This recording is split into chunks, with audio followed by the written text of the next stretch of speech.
Picture this. It's just after 8 a.m. The Ikare police station doors creak open, and Ajay, clutching a letter from the DPO, steps into a tense silence. The officers glance at the paper, offer him back up, but he refuses. Why? Maybe pride, maybe fear. Now you might be thinking, wouldn't most people welcome the company of armed police? But for Ajay, every footstep toward his in-laws' faded blue mud brick house is a step into enemy territory. The air thick with suspicion and past grievances. The house, so low you have to duck, stands like a stubborn relic. In this moment, Ajay isn't just delivering a letter, he's crossing a front line, entering the theater of family conflict. And in social dynamics, we call this stepping into a high-stakes negotiation zone where every word and gesture could tip the balance.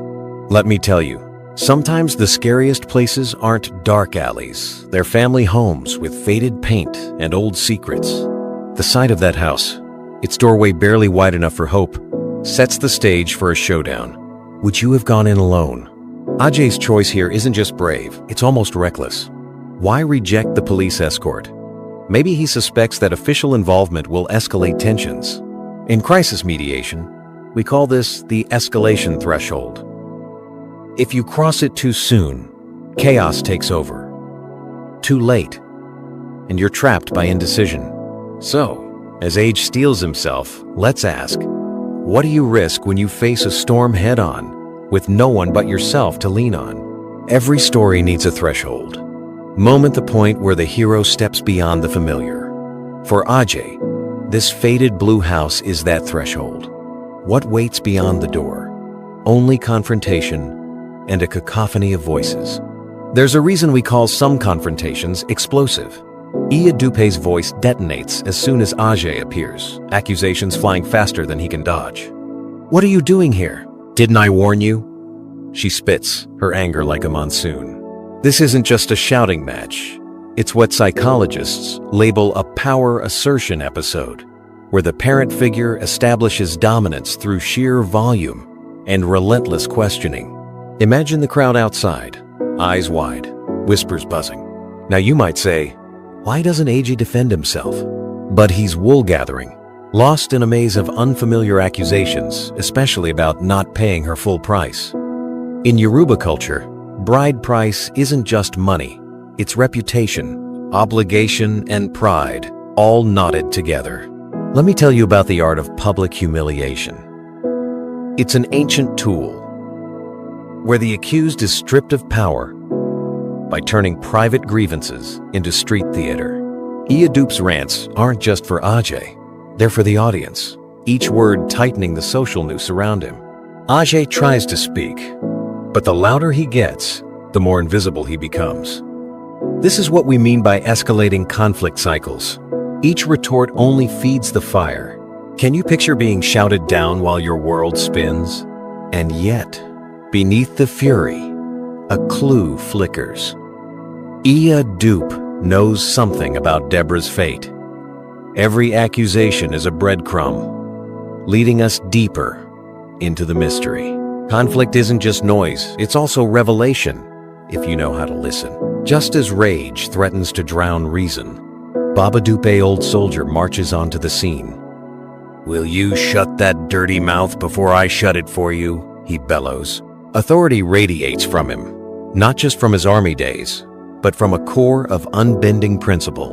This is a textbook example of a power reframe, where a higher authority resets the social order with decisive action. Now, you might ask, isn't this just another layer of shouting? Not quite. Baba Dupe doesn't just silence Iya Dupe, he exposes the cracks in her story. "Did you really sell anything for Deborah?" he challenges, peeling back the layers of self-mythology we all construct. Let me tell you a story. In many families, the eldest male, whether by blood or sheer force of will, becomes the gatekeeper of legacy. Here, Baba Dupe embodies that role. He even refused a chieftaincy from the king, preferring integrity to empty titles, a perfect case of role negotiation and family hierarchies. As Iya Dupe retreats, mumbling threats, the crowd's energy shifts. Conflict gives way to grudging order, but tension lingers. Who gets to decide whose truth prevails? In every family drama, There's a moment when the real leader steps forward, not just to shout, but to restore a fragile peace. Babadook's intervention isn't just noise, it's the voice of a battered, complex tradition, offering a sliver of stability in the chaos. Just when the air gets heavy with threat, in blusters Deo, spouting orders and absurdities that ricochet through the crowd. Now you might be thinking, does every tense moment need a clown? But Deo's antics aren't just comic relief, they're a survival tactic. In group psychology, we call this the jester effect, when humor disrupts a power struggle, diffusing violence before it erupts. Deo's plan is a parade of exaggeration. Bring 2 policemen for Iadupe, 4 soldiers for Old Soldier, and even borrow the devil from the priest to arrest the king. It's satire at its sharpest, poking fun at authority and the endless escalation of grievances. The crowd erupts in laughter. Tension breaks momentarily. Let me tell you, this isn't just drunken blabber. In crisis, those who can mock the system can also survive it. Dio boasts about being the ex-chairman of all the joints, a sly reference to his streetwise influence. In sociology, we'd call him the liminal trickster, living between respectability and rebellion. Ajay tries to rein him in, but Deo flips, accusing Ajay of betrayal and public disgrace. It's a dance of ego and friendship where loyalty is as fragile as glass. Have you ever had a friend who will both defend you and tear you down, all in the same breath? Through all the noise, Dio's farce exposes the absurdity of their predicament. Sometimes, the only way to speak truth to power is with laughter.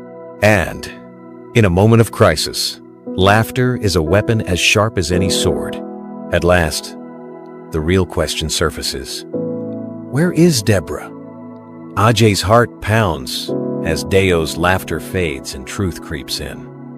Your wife is with the king, Deo declares, stoking new confusion. Babadupe, the old intelligence officer, confesses he's heard rumors a street song of conspiracy. In information theory, this is a classic case of signal amidst noise. The unpopular song isn't mere gossip, it's coded intelligence waiting to be decoded. You might wonder, why not just storm the palace? But that's where strategy comes in. Babadupe explains, get your target before taking your first shot. In military tactics, this is about target acquisition, never moving in blind. It's a lesson learned in scars, not classrooms. Let me tell you a story about patience. Sometimes, what looks like hesitation is really calculation. Babadupe promises Ajay he'll use every trick from his service days to solve this mystery. There's a bond here, a debt of honor owed to Ajay's late father. That's more than tradition. It's the currency of trust.